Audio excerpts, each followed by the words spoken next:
അസ്സലാമു അലൈക്കും വറഹ്മത്തുള്ളാഹി വബറകാതുഹു. ഖുർആൻ പ്രഭാതം 56.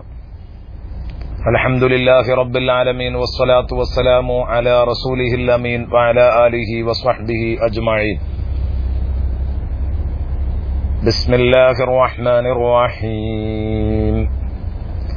അൽ ഖാരിഅതു മൽ ഖാരിഅ വമാ അദ്റാക മൽ ഖാരിഅ يوم يكون الناس كالفراش المبثوث وتكون الجبال كالعهن المنفوش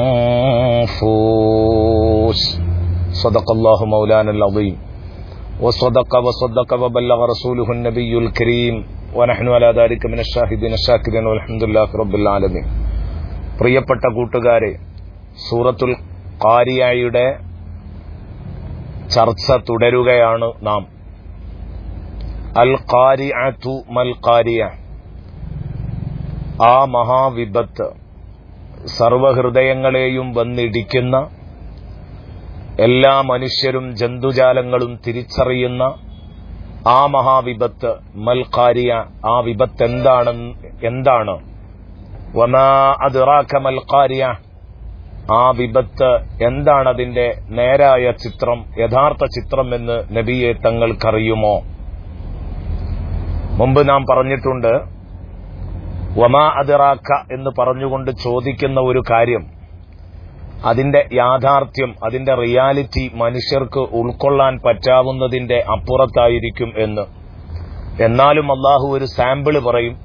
പക്ഷേ വമാ യുദ്രീക്ക് പറയുകയാണെങ്കിൽ സാമ്പിള് പോലും പറയുകയില്ല എന്നതാണ് വിശുദ്ധ ഖുർആനിന്റെ പൊതുശൈലി. സാമ്പിള് പോലും പറയാതെ അത് പൂർണ്ണമായും അവ്യക്തമാക്കി തന്നെ വീണ്ടും തുടർത്തും. എങ്കിൽ ഇവിടെ വമാ അദ്റാക്ക് പറഞ്ഞിട്ട് അതിന് അതിന്റേതായ ഒരു ചെറിയ രൂപം, ഒരു സാമ്പിൾ ഇവിടെ കാണിക്കുകയാണ്. യൗമ യകൂനുന്നാസു കൽ ഫറാശിൽ മബ്സൂസ്, അന്ന് ആ സർവലോക നാശം നടക്കുന്ന നാളില് ഭൂമി കുലുങ്ങാൻ തുടങ്ങിയാൽ അന്ന് ജനങ്ങളെല്ലാവരും വിഭ്രാന്തി കാണിച്ച് വല്ലാതെ ബുദ്ധിമുട്ടായി പോവും, പേടിച്ചരണ്ടു പോകും. അന്നവർ കാണിക്കുന്ന വിഭ്രാന്തിയിലേക്ക് സൂചനയാണ് യൗമ യകൂനുന്നാസു കൽ ഫറാശിൽ മബ്സൂസ്. അന്ന് ജനങ്ങൾ അന്തരീക്ഷത്തിൽ ചിന്നിച്ചിതറുന്ന ഈയാമ്പാറ്റകളെ പോലെയായി തീരുന്ന ദിവസമാണ്.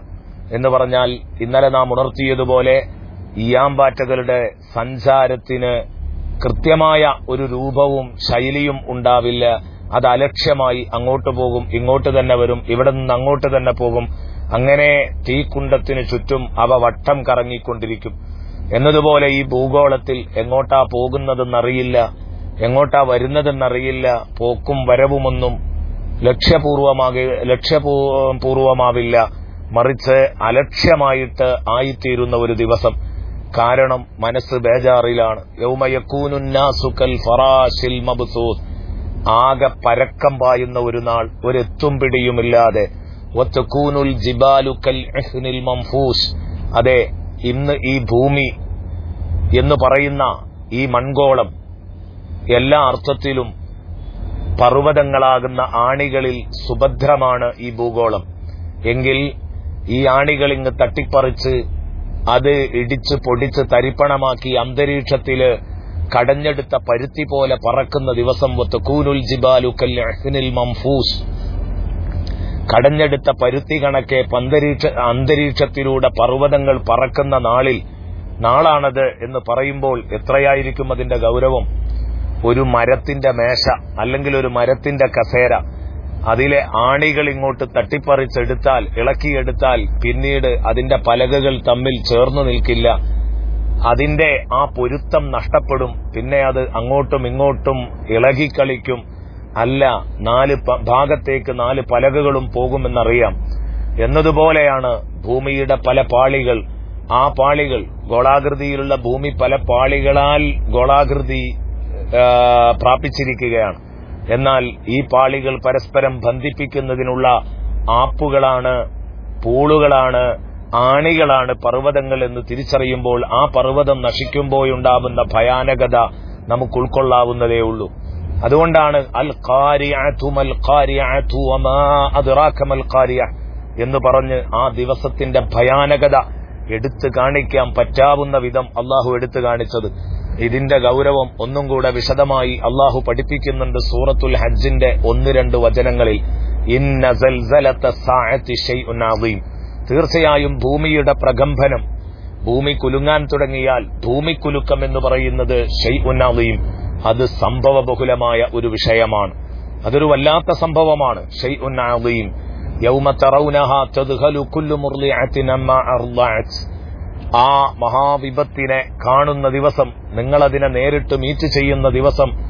തദ്ഖലു കുല്ലു മുർളിഅത്തിൻ അമ്മാ അർളഅത്, മുലയൂട്ടുന്ന മുഴുവൻ അമ്മമാരും ഉമ്മമാരും അവരുടെ കൈക്കുഞ്ഞുങ്ങൾ, മുലയൂട്ടുന്ന കൈക്കുഞ്ഞുങ്ങളെക്കുറിച്ച് അശ്രദ്ധരാകുന്ന ഒരു ദിവസമാണത്.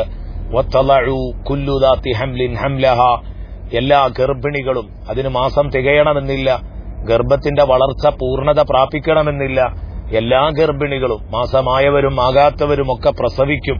അവരുടെ ഗർഭം താഴെ വെക്കുന്ന ദിവസമാണ്, പ്രസവിക്കുന്ന ദിവസമാണ്.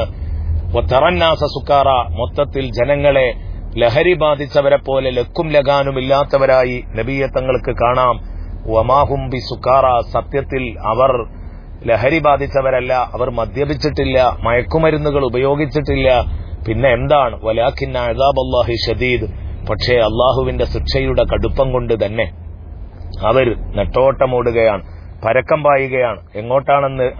എങ്ങോട്ടാണെന്നില്ല, ലക്ഷ്യമില്ലാതെ അവർ ഓടിക്കളിക്കുന്നത് നിങ്ങൾക്ക് കാണാൻ പറ്റും. എത്ര സുന്ദരമായിട്ടാണ് ഈ ആയത്തിൽ അള്ളാഹു ഇതിനെ വർണ്ണിച്ചിരിക്കുന്നത്. അതിലേറ്റവും പ്രധാനപ്പെട്ടതാണ് യൗമ തറൗനഹാ തദ്ഖലു കുല്ലു മുർളിഅത്തിൻ അമ്മാ അർളഅത്, മുലയൂട്ടുന്ന സ്ത്രീ, മുലയൂട്ടുന്ന കുഞ്ഞിനെക്കുറിച്ച് അശ്രദ്ധയാകുന്ന ദിവസമാണത് എന്ന് പറഞ്ഞത്.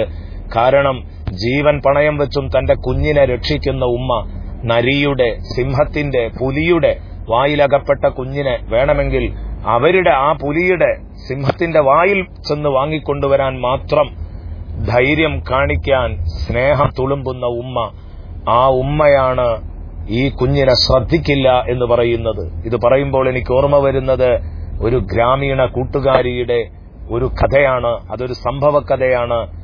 ആ ഉമ്മ തന്റെ കുഞ്ഞിനെ തൊട്ടിലിട്ടതിന്റെ ശേഷം ഉറക്കിക്കിടത്തി ഉമ്മ അയൽപക്കത്തെ വീട്ടിലേക്ക് പോയി.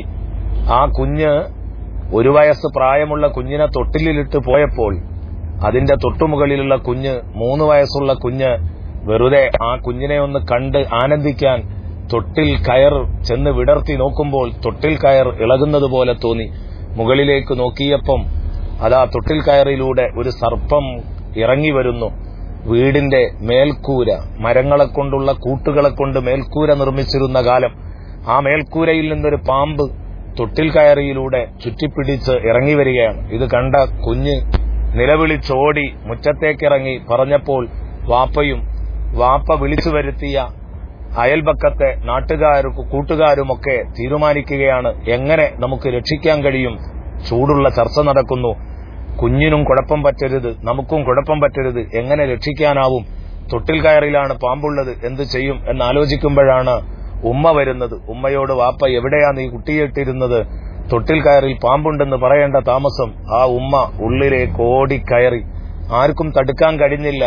ഉമ്മയെ പിടിച്ചു വെച്ചിട്ട് കിട്ടിയില്ല. ഉമ്മ ഓടിപ്പോയി. എവിടെ പാമ്പ് എന്ന് ചോദിച്ച്, എന്റെ കുഞ്ഞിന്റെ തൊട്ടിലിലോ എന്ന് ചോദിക്കുകയും ഓടിച്ചെന്ന് തൊട്ടിൽ വിടർത്തി ആ കുഞ്ഞിനെ എടുത്ത് തോളിലിട്ട് അതാ ഉമ്മ വരുന്നു. ഉമ്മ വന്നിട്ട് ചോദിക്കുന്നു, എവിടെ പാമ്പ്? ഞാൻ കണ്ടില്ലല്ലോ. ഇതാണ് ഉമ്മയുടെ സ്നേഹം. ഉമ്മ പാമ്പിനെയും കാണില്ല, നരിയെയും കാണില്ല, സിംഹത്തെയും കാണില്ല. സിംഹത്തിന്റെയും പുലിയുടെയും വായിൽ നിന്ന് പോലും വേണമെങ്കിൽ കുട്ടിയെ വാങ്ങി വരും. അതാണ് ഉമ്മയുടെ സ്നേഹം. ആ ഉമ്മ പോലും തന്റെ സ്വന്തം കൈക്കുഞ്ഞിനെ മറക്കുന്ന ഒരു ദിവസമാണ് ഈ ഭൂമി കുലുങ്ങുന്ന അവസാന നാള് എന്ന് അള്ളാഹു പറയുമ്പോൾ എത്ര ഭയാനകമാണത് എന്ന് നാം ഓർക്കേണ്ടതുണ്ട്. ഏതാവട്ടെ, ഇത് ഏറ്റവും നന്നായി ചിത്രീകരിക്കുന്ന ഒരായത്ത് ഇത് തന്നെയാണ്. വേറെയും ആയത്തുകൾ ഖുർആനിലുണ്ട്. പക്ഷെ ഏറ്റവും നല്ല ചെറിയ ഒരു ചിത്രീകരണത്തിലൂടെ മനസ്സിലാക്കാൻ പറ്റുന്ന ഒരായത്ത്, അതിന്റെ സാരം പറഞ്ഞ് ഇതിനെ വിശദീകരിച്ചു എന്ന് മാത്രം. അള്ളാഹു റബ്ബുൽ ഇസ്സത്ത് നല്ലത് ചെയ്യാൻ, ഇങ്ങനെയൊക്കെ ഒരു ലോകം ഇവിടെ വരാൻ പോകുന്നുണ്ട്, എന്ന് പറഞ്ഞാൽ ഈ ലോകം നശിക്കുന്നു എന്ന് പറഞ്ഞാൽ മറ്റൊരു ലോകം തുടങ്ങാൻ പോകുന്നു എന്നാണ് അതിന്റെ അർത്ഥം. ആ ലോകത്തേക്ക് ഒരുങ്ങാൻ അള്ളാഹു നമുക്ക് തൗഫീഖ് നൽകട്ടെ. ആമീൻ എന്ന് ദുആ ചെയ്തുകൊണ്ട് അവസാനിപ്പിക്കുന്നു. അസ്സലാമു അലൈക്കും വറഹ്മത്തുള്ളാഹി വബറകാതുഹു.